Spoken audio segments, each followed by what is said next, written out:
Welcome back. You can see I am proudly wearing my red ribbon today. It is World AIDS Day, where we obviously aim at raising awareness around HIV and AIDS, but it also gives us the opportunity to take stock of how far we have come as a nation. Of course, all eyes of the globe on South Africa as one of those watershed countries when it comes to the fight against HIV and AIDS. And can you believe it? It's been 10 years now that South Africa has been treating with ARVs, and that is largely due to the efforts of the Treatment Action Campaign. And with me is Bonge Nkosi Mthembu. Thank you so much for joining us, sir. Congratulations. This is a milestone year.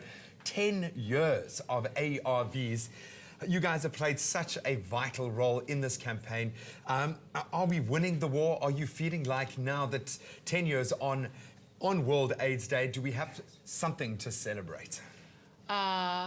Like for us as Treatment Action Campaign, and also for majority of us as people living with HIV and AIDS, and then fine, it is 10 years living with HIV and AIDS, but like AIDS is not yet over, because of like in these 10 years we have encountered problems such as like funding and then also constant shortages of medication. So there's nothing more to celebrate for us as people are living with HIV and AIDS. Fine, it is a victory, the future does look bright, but like the battle is not yet over. The war wages on, and I'm glad you brought up the funding there, because we are in a funding crisis, not just in this particular area, but the pie is getting smaller and smaller, and there are more and more hands reaching out for funding.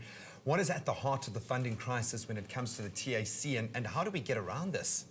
And then what we did as Treatment Action Campaign now, because of like most of our major donors, they did pull out for the next coming financial year. Then we are functioning at about 30 million a year.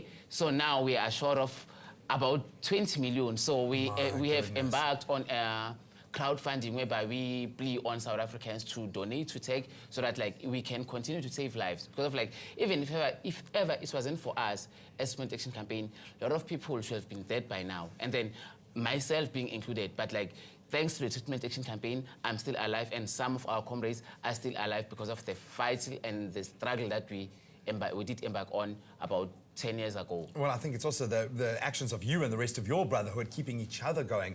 And I think we often forget that it's not just ARVs, but it's also teaching people how to live with the virus. And moving forward now, how do we get around this? How do we as normal South Africans get behind what you guys are doing? I know that today we've got the activist reunion, in fact, happening all over this week. How do we get involved now over this critical period? Yes, to join the funding campaign, but also to raise awareness.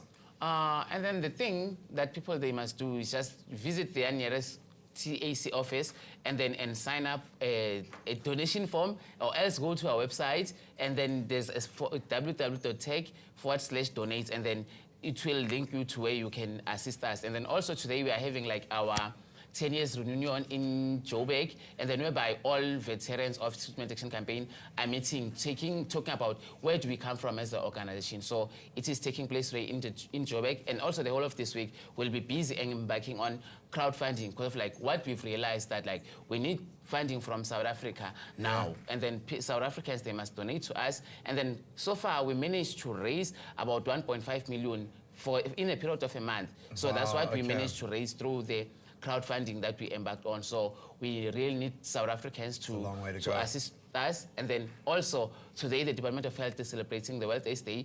We said we are not going to celebrate with them their World AIDS Day, which is held in the Free State, because of a lot of people are still dying. Treatment is still out of stock. And then that's why we said, like, instead of us joining hands with the Department of Health, let us just have like our reunion in Joburg, whereby all activities, all activists and all civil society members and organizations, they will come together, and we look back on where do we come from, and then how best, and then what are the future plans, what are the things that we must do. So take a moment to celebrate, but it's more important to focus on what needs to be done now, and still a long way to go. Bonge Nkosi, thank you so much for joining us this morning, and please pass on our heartfelt words of support for the rest of the TAC as you meet with some of those veterans today. But I hope you can take just a moment to take stock of how far you guys have come, and the difference that you've made in the lives of people living with HIV and AIDS in South Africa, and those that will never know that you helped them through their ARVs. Thank you so much, my man. Thank you. Thank you so much. Well, time to bring in a bit of Christmas cheer now in the kitchen.